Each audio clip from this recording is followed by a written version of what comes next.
welcome to the 4th episode of Everything Under the Sun, a weekly podcast answering all the most pressing questions children around the world have about life on Earth.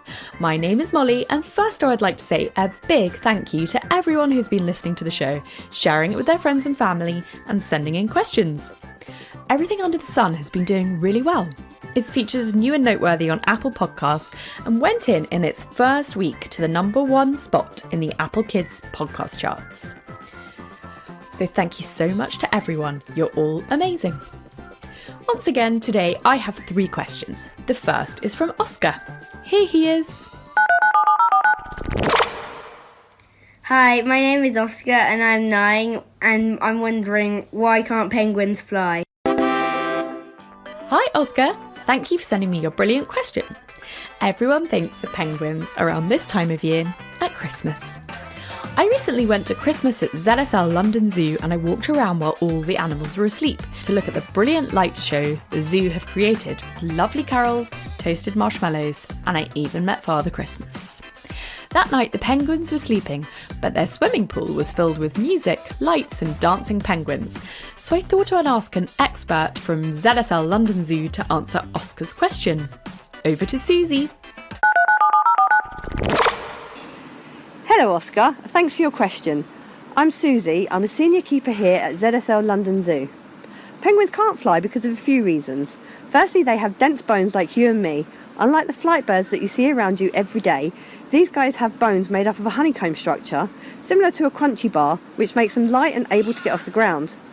Also, penguins don't have the correct type of feathers to fly. Theirs are too short and tightly packed. And finally, penguin wings have evolved into more of a flipper type to help them swim. Penguins fly through the water instead of the air. I hope this answers your question. Hi Suzi, thanks for your great answer. How interesting that penguins fly through the water rather than the air. There are lots of species of penguin. The smallest is the little blue penguin, which is 16 inches tall, and the tallest is the emperor penguin, who is almost 4 feet tall. I really like emperor penguins. When they lay their eggs, they keep them warm by resting them on their feet so they don't have to touch the cold ground. Isn't that nice? Other penguins make nests for their eggs out of pebbles or feathers. Often it's the penguin dads that keep the eggs warm while the mums go out looking for food. So chubby dads are very popular in the penguin world because if they're nice and fat, they'll do a good job keeping the eggs warm. Even though penguins live together in their thousands, a penguin mum can recognise her chick's call from far away when she comes back from hunting for food. When penguins poop, they don't want to do it in their nests. So some penguins, like Adelie and chinstrap penguins, stand on the edge of their nest and projectile poop, so it lands far away from their nest. They can shoot their poo around 40 centimetres away. I hope that answers your question, Oscar. If you want a chance to go and see penguins for yourself at ZSL London Zoo, here's a chance to win tickets for you and your family. Next week is our very special Christmas show where we will be joined by one of the world's best writers to answer questions sent into the show about Father Christmas. I'd love to play some of your funniest jokes, so please do record yourself telling me your favourite joke and send it in to me at molly@everythingunderthesun.co.uk. Think of the kinds of jokes that you'd find in a Christmas cracker. The person who tells the funniest joke will win a family ticket to ZSL London Zoo to use during the holidays. So get your thinking cap on and start telling me some jokes. On with the show. Do you remember last week I asked you to send me your favourite fact or story about snakes? Thank you to everyone who sent in a slithery story. Here's our top snake fact. Snakes smell with their tongue. That's interesting. I smell with my nose. Snakes have nostrils, but like you said, they can also smell with their tongue. They flick it into the air to pick up little chemical particles. Then they bring their tongue back into their mouth, and the tongue fits into a little organ on the roof of their mouth that then tells the snake what the little chemicals they've picked up on their tongue are. It can be things like dirt or plants or other animals, anything that they can smell in the air. This way of smelling the world helps snakes to catch food and avoid their enemies. But they also smell with their nostrils like we do too. That leads us on to my next question, which comes from Harry. Hello, my name is Harry. I love playing rugby. I live in Yorkshire. I'm 8 years old. My question is, why do snakes shed their skin? Thanks, Harry. Well, all animals shed their skin, fur or hair in some way. Birds drop their feathers, bears drop old fur, and we humans also shed our skin. In humans, this happens without us noticing it really, but in snakes it's much more obvious. Why is that? Well, snakes don't shed scales all the time like we drop skin cells. That means that when they're growing from little snakes to big snakes, their skins just get too tight. The only way to grow is to shed their whole entire skin and get a completely new set of scales that are looser and larger that fits their new size. They just shed the skin and drop it on the ground, and then the new scales are waiting underneath. It's like when you need to get a new pair of shoes when your feet grow. Other than for snakes, they get an entirely new layer of scales. Snakes generally shed their skin when they're growing from young snakes to adults, but they also do it as adults. Like when they're pregnant and get bigger and then smaller, they'll need to shed their skin. Or when they get fat, or when they lose weight, they'll also need to shed their skin. Sometimes they just do it to clean their scales because snakes can't easily have a shower like we do. There is a fancy scientific word for when snakes shed their skin, and it's called ecdysis, which you spell E-C-D-Y-S-I-S. This word's used to describe when all reptiles shed their skin, not just snakes.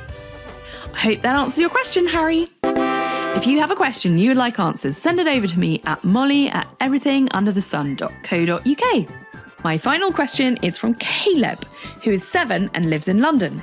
He has a question about another creature that sheds its skin as it grows.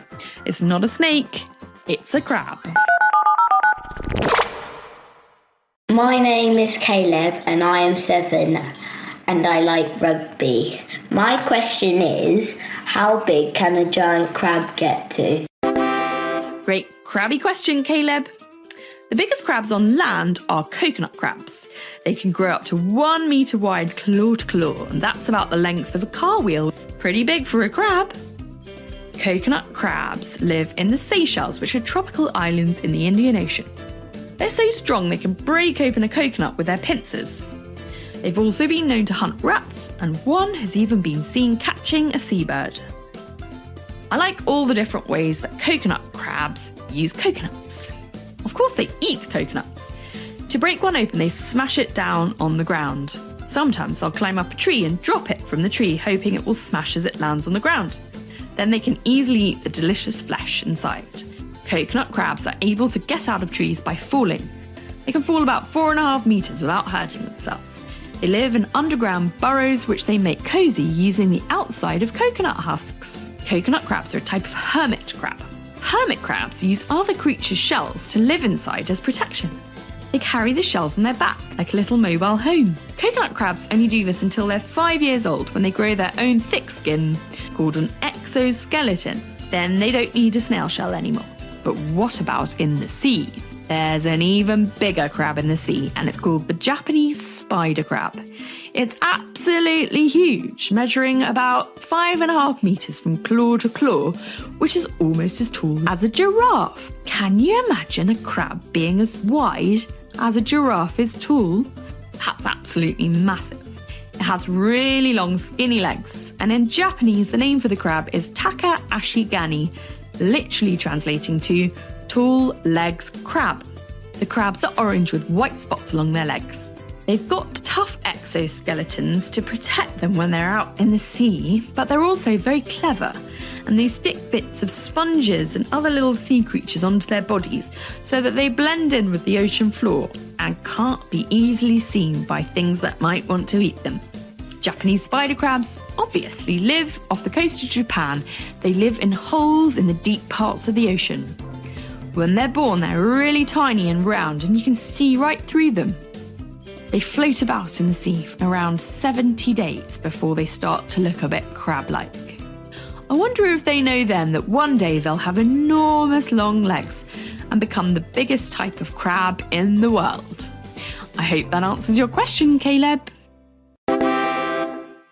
Okay, that is it, the end of the show. Huge thanks to Oscar, Harry and Caleb for today's questions about penguins, snakeskin and giant crabs.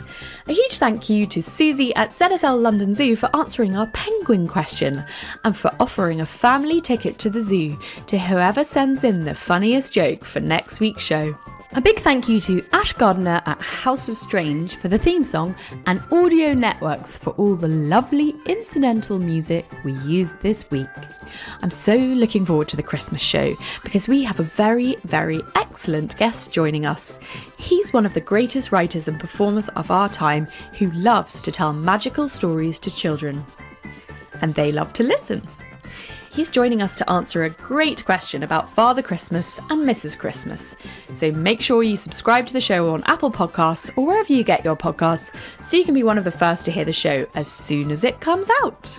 Tune in next Friday when we'll be feeling very Christmassy, decorated in tinsel with reindeers, Christmas trees, Father and Mrs. Christmas and all your jokes. So please do join us then. Have a lovely week. Tell all your friends to listen and subscribe to the show Everything Under the Sun wherever you get your podcasts. Thank you and goodbye.